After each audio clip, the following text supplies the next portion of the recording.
What's going on, guys? Welcome back to a brand new video. Now, something I really want to talk about is the create a class feature coming in with Black Ops 6. There's going to be a lot of updates and changes to it in regards to how it's going to look. On top of that, how the system is going to work. There's new combat specialists, a new set of perks that you'll be able to use. The Gunsmith also received an update, and we're going to be diving into all that, and I'll be covering it. So if you do end up finding the video helpful or informative, consider hitting that subscribe button so you never miss out on any Call of Duty news or updates. With Black Ops 6, we saw from the direct showcasing that the UI gets a full makeover and an update. The create a class is actually going to now be vertical instead of that original horizontal menu that would pop up towards the bottom that we saw with MW2 and MW3. Not only was this a much needed change, but it also will give you that nostalgic feel that we saw from earlier Black Ops titles that followed that same vertical create a class layout. Anyways, other than just the UI itself, there are other more important changes. Now, although in Black Ops 6 it's not going to be a pick 10 system, that's expected to be with the Black Ops 2 remake going live next year. This game has sort of a hybrid makeover, which is very similar to the one that we saw with Cold War. You first are able to make a total of 10 different custom classes. It's optional if you want to add all 10 right away, or if you want to continuously add them as you need more loadouts.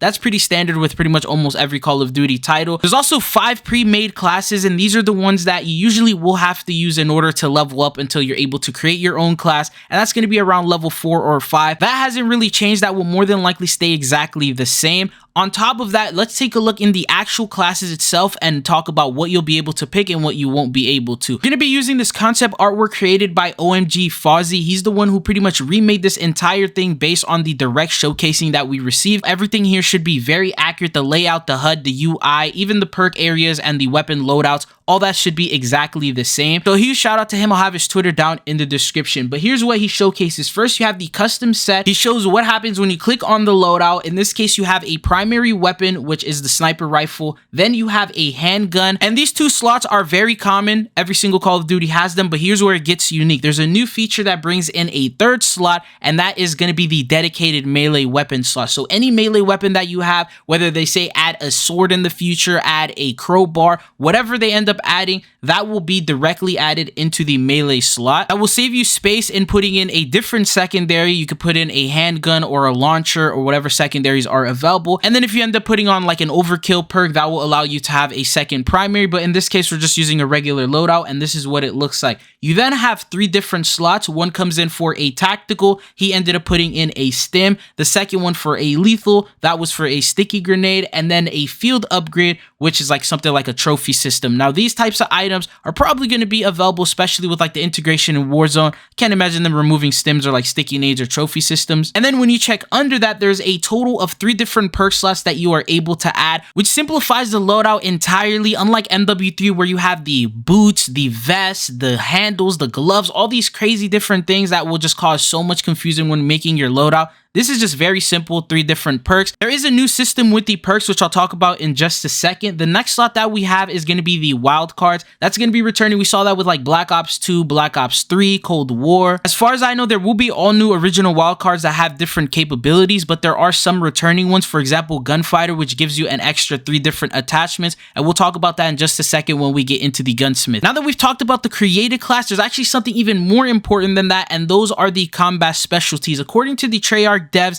this is the most important factor because this is what contributed into creating the weapons, creating the classes. The system that they have is all based on the combat specialties. To explain that, there's a total of 3 set categories. The first one is called the Enforcer. This is for those of you guys who like to play as a duelist, get high kill games. You're focused on getting the eliminations. You like to run and move a lot, so you're a movement player. You're aggressive, and overall you like to attack and run towards the spawn. The second one is the Recon. These are more focused towards the surveillance, the intel, scanning, counter intel, getting information for the team. And the last one is called the Strategist, and this will focus more on support play. These are for the players who like to play the objective, try and go for the win, defend or secure the hard point, as well as destroy enemy utilities such as kill streaks and other lethal equipment that they have. So they're basing everything around these 3 categories as well as the perks. So these perks are going to come in and they're split into the same 3 categories. If you end up picking Enforcer perks and you end up picking perks that require more movement,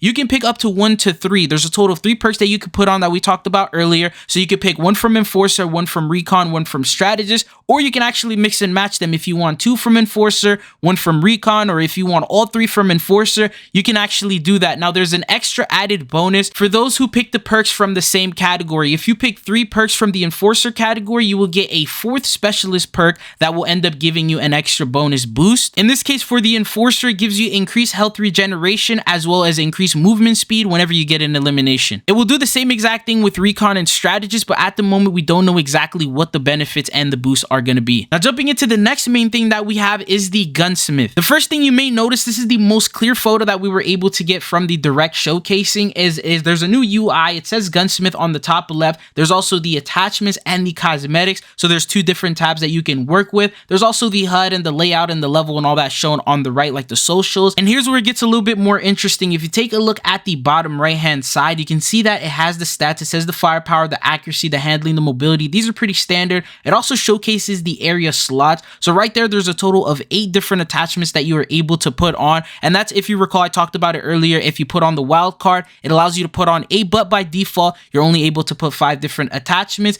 And then when you look at it, it tells you the max. And then it's a little bit blurry, but it says compared to the Krig 6, which is confirming the Krig 6 is coming back. And then on top of that, there's also the compare feature where you can test out and see which weapons are better after you put on the attachments, which makes it a lot easier than Modern Warfare 3 when you would have to back out after selecting a weapon, going to the next one that you want to compare to, clicking on that, and that just would take too long. But now you can compare it easily. And then on top of that, the bottom, it says press R2 to view detailed weapon stats, confirming that that feature will be making its way back. And I think you can't go wrong with that. Seeing all the details of a weapon can really help you nail down that meta and make sure that you have the best possible loadout that you can have. And then on the left side of it, it says view mastery progression, and I really wish I could just click that button to see what the camos look like. Anyways, other than that, when you look at the middle of the screen, you can see that the weapon is laid out right there. There's different areas on the weapon that you are able to adjust. So you got the scope, you have the muzzle, you have the barrel, the underbarrel, the laser, the mag, the grip, the stock, as well as a fire mod. That gives you a total of 9 different things that you can customize. You obviously need to pick 5, and if you have the wild card, you'll be able to pick 8 of them. And something else interesting that's a new feature that I also noticed is if you take a look in the center, there's a medal, and it's very blurry, but it says total kills